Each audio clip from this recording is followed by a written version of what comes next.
राहणार आहे. सकाळी 11 ते दुपारी 3 वाजेपर्यंत जसे एक निवडणूक इलेक्शनमध्ये असतो त्या पद्धतीमध्ये या ठिकाणी प्रक्रिया राहणार आहे.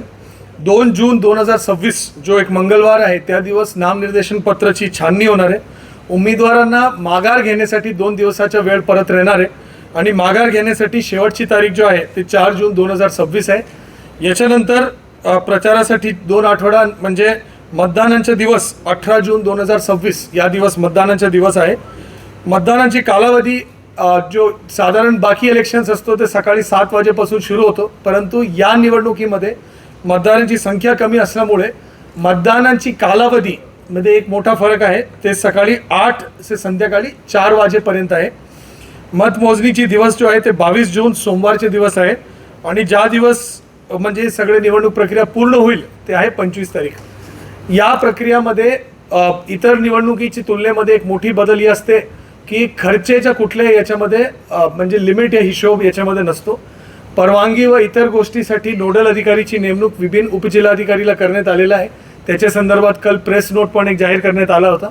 तर त्याच्या अनुषंगाने या गोष्टी राहणार आहे. फक्त जो निवडणूक खर्चाचा जो हिशोब आहे त्याच्या जो एक्सपेंडिचरचा जो पार्ट असतो त्याच्याबद्दल कुठल्या प्रकारचे आपण हिशोब या कुठल्या प्रकारच्या आपण तपासणी इतर जसे विधानसभा इलेक्शनमध्ये 3 वेळा आपण तपासतो त्याला, याच्यामध्ये कुठल्या प्रकारची तपासणी त्या संदर्भामध्ये नसतो. याची जो मतदार केंद्र आहे ते तहसील प्रत्येक तहसीलमध्ये एक राहणार आहे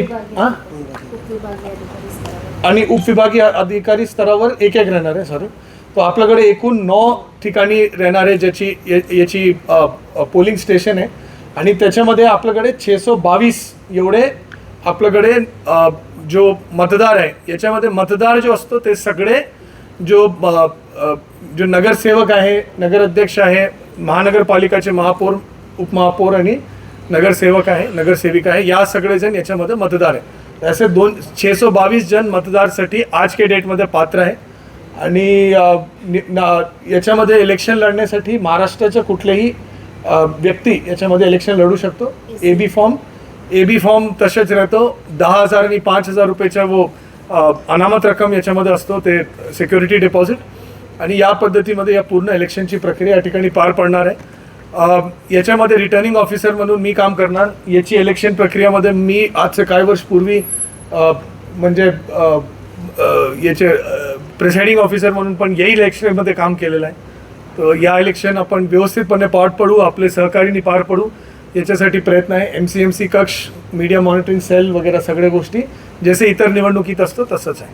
तो बदल फक्त मतदानाची वेळ आणि मतदारांची याच्या संदर्भात, बस बाकी नाही. आणि प्रेफरन्शियल वोटिंग MLC इलेक्शन्समध्ये जो प्रेफरन्शियल वोटिंग असतो 1, 2, 3 असं या पद्धतीमध्ये जेवढे उमेदवार आहे तिथपर्यंत आपण प्रेफरन्सेस नमूद करू शकतो. 50% पेक्षा जास्त प्रेफरन्स झाला तो ट्रान्सफरेबल वोट म्हणून त्याच्यामध्ये असणार. आणि याच्यामध्ये प्रशिक्षण पण आपण संबंधितांना देऊन टाकतो.